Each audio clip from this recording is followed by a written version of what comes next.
জানো তো আজ আমার সারা দিনটাই না খেয়ে কাটাতে হয়েছে। কেন না খেয়ে কাটাতে হয়েছে আর এখন রেডি হয়ে কোথায় যাচ্ছি, চলো আজ এই ভিডিওতে তোমাদের সঙ্গে আমি সেটাই শেয়ার করব। আর যেই ড্রেসটা আমি পরবো আর যেগুলো আমার সাজতে লাগবে সেগুলো এখানে নিয়ে নিয়েছি। তারপর দেখো এখানে কিন্তু আমি রেডি হয়ে চলে এসেছি আর এটা হচ্ছে আমার ফুল লুক। তো কেমন লাগছে অবশ্যই জানিয়ে যেও।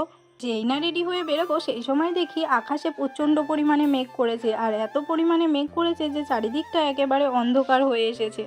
তারপর যা প্রচণ্ড পরিমাণে বৃষ্টি আসলো কি বলবো তোমাদেরকে। দেখো আমি কিন্তু তোমাদেরকেও দেখিয়ে দিচ্ছি, এত পরিমাণে বৃষ্টি হচ্ছিল যে এখন বেরোনোটা কিছুতেই সম্ভব নয়।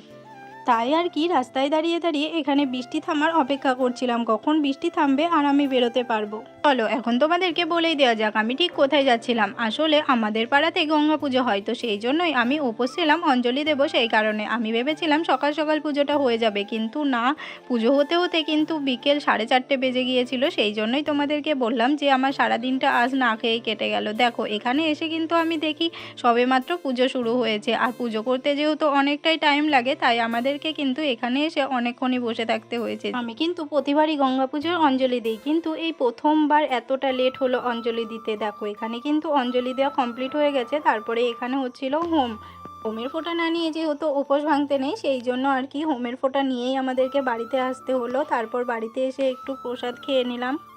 তো যাই হোক, আজকের ভিডিওটা কেমন লাগলো অবশ্যই জানিয়ে যেও। ভিডিওটা যদি ভালো লাগে অবশ্যই আমার চ্যানেলটা সাবস্ক্রাইব করে দিয়ে যেও। টাটা।